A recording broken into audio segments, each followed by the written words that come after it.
અમારી ભણવા કેટલા જાય? ઓહ. દારૂ વચ્ચે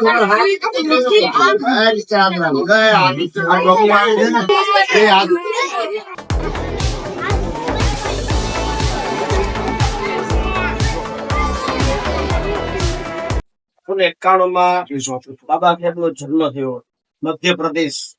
આપણું પાડોશી રાજ્ય છે મધ્યપ્રદેશ. જોયેલું છે પાડોશી રાજ્ય મધ્યપ્રદેશ છે, આ બાજુ મહારાષ્ટ્ર છે, આ બાજુ રાજસ્થાન છે. એટલે મધ્યપ્રદેશના મહુ આ ગામનું નામ ત્યાં બાબા સાહેબનો જન્મ થયો. અને એમના પિતાનું નામ તમને યાદ છે?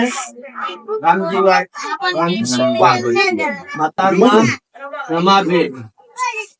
એમની પત્નીઓ બે હતી કહી શકીએ. બરાબર. એટલે એમનો જન્મદિવસ એટલા માટે ઉજવાય એટલા ભારતમાં જ નહીં તો વિશ્વના 80 થી વધારે દેશોમાં એમનો જન્મદિવસ ઉજવવામાં આવશે આજે. અને વિશ્વના 80 થી વધારે દેશોમાં એના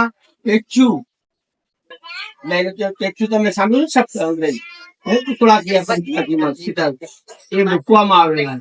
એટલે ડોક્ટર બાબા સાહેબ આંબેડકર એ કોઈ જાતિ વિશે વ્યક્તિ નથી, પણ એકદમ વૈશ્વિક મહામાનવ છે. એમને ભારત રત્નનો એવોર્ડ પણ આપણા દેશમાં મરણોત્તર આપવામાં આવેલો હતો. એને એટલું ભણ્યા કે એને એક વિશેષણથી આખા વિશ્વમાં ઓળખવામાં આવે છે. એ સાંભળો, એટલું વિશેષણ છે. વિશેષણ એટલે એક ઓળખ છે, સિમ્બોલ ઓફ નોલેજ. યાદ રાખજો તમે વિદ્યાર્થી. Symbol of knowledge. સિમ્બોલ એટલે પ્રતીક. સિમ્બોલ એટલે પ્રતીક. સિમ્બોલ શું થાય? પ્રતીક. વ્યક્તિ ને આપણે ઓળખાય. જેમ કે કોઈ બેન ને સિંદૂર પીળો હોય તો એનું સિમ્બોલ છે. આપણે ખબર પડે કે બેનના લગ્ન થઈ ગયા, એ એનું પ્રતીક છે. બરાબર. એમ સિમ્બોલ અને નોલેજ. નોલેજ એટલે શું? જ્ઞાન. જ્ઞાનનો ભંડાર. જ્ઞાનનો ભંડાર. હાલતી ચાલતી લાઇબ્રેરી નાની નહીં, એક વિશાળ લાઇબ્રેરી. એટલું બધું એની પાસે જ્ઞાન હતું આ બાબત. એટલે એને વિશ્વ આજે નમન કરે છે અને વિશ્વ એને સ્વીકારે છે. જેમ ગાંધીજીને વિશ્વ સ્વીકારે છે, કલ્પના દેશોના નેતાઓ આપણા દેશમાં આવે સીધા એના. એટલે આ લોકો પોતાના આત્મબળે ખૂબ દીકરીઓ એવું ભણતર ભણ્યા એ લોકો કે એને આજે વિશ્વ ઓળખે છે, વિશ્વના લોકો એને સ્વીકારે છે. અને બાબા સાહેબ એને એક નારો આપેલો હતો. આપણે એટલું તમારે યાદ રાખવાનું. કેવો નારો હતો? નારો એટલે સૂત્ર. તમને કોઈ યાદ છે? શિક્ષિત બનો, પછી સંગઠિત બનો અને સંઘર્ષ કરો. સંઘર્ષ કરો એટલે કોઈને લડવાનું નથી, મારામારી નથી કરવાની, બાતમબાતી નથી કરવાની, પણ સંઘર્ષ તમારા અધિકારો માટે, તમારા હકો માટે. શિક્ષિત પેલા બનો. શિક્ષણ છે બધું હતું. શિક્ષણ જ એક એવો હથિયાર છે. કલમના સિપાહી બનો. આંબેડકર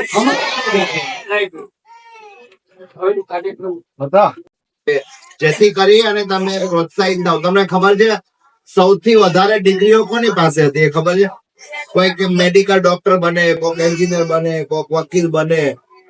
સૌથી વધારે ડિગ્રી કોની પાસે છે ખબર છે?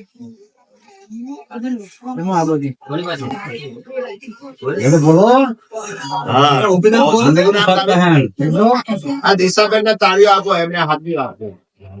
બાબા સાહેબ પાસે એટલી બધી ભણાઈને કે એટલી બધી ડિગ્રીઓ આપી. અને ખાલી ભારતમાં જ નહીં, પાછું કેવું પડે કે તાળીઓ બંધ.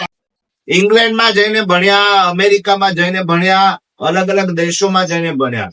અને આપણું કોડીનાર, તમને બધા નાના છો એટલે ખ્યાલ રહી. કોડીનાર છે ને અત્યારે કયા જિલ્લામાં છે ખબર છે? ગીર સોમનાથ જિલ્લામાં છે ને.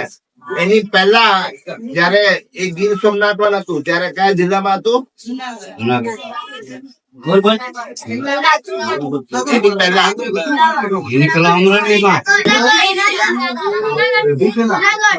એની પહેલા.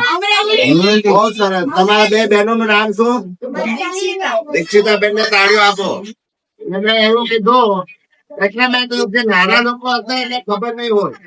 હું એટલા માટે આ વાત કરું છું કે કોડીનાર એ અમરેલી જિલ્લાનું હતું. અને અમરેલી જિલ્લો જે હતો ને એ ગાયકવાડ સ્ટેટ નો જિલ્લો હતો. અને એટલા માટે બાબા સાહેબ ને ગાયકવાડ સ્ટેટ ને કઈ લાગે વળગે સાહેબ જે વડોદરા સ્ટેટ રાજવી હતા એમણે આપી હતી. અને એટલે બાબા સાહેબ ને આપણે અમરેલી જિલ્લા આપણે પણ એને એટલે તમે જોશો ને તો આપણું કોડીનારનું શિક્ષણ સ્તર છે ને બીજા બધા જિલ્લાઓ કરતા ખૂબ ઊંચું છે. કારણ કે એ વખતે સ્ત્રી કન્યાઓ માટે પણ ગાયકવાડ સાહેબે ફરજિયાત શિક્ષણ રાખેલું હતું. તો એ આપણને શિક્ષણને પ્રોત્સાહન મળે. થોડુંક એક ટોકન તરીકે બધા આવ્યા છીએ તમારી સાથે બેસવા માટે. કોઈ રાજકીય ભાષણ કરવા નથી આવ્યા, પણ આપણે બધા ભણી ગણી અને પોતાના પરિવાર આપણા મમ્મી પપ્પા હે એ આપણને ભણાવીને એને ખૂબ મોટી આશા હોય છે આપણા માટે કે મારો દીકરી કે મારી દીકરી કે મારો દીકરો મોટો થઈને કોઈ એન્જિનિયર બને, કોઈ ડોક્ટર બને, કોઈ વકીલ બને. તો એના માટે ભણવું પડે ને. ભણશો ને બધા? મમ્મી પપ્પાનું નામ રોશન કરશો ને?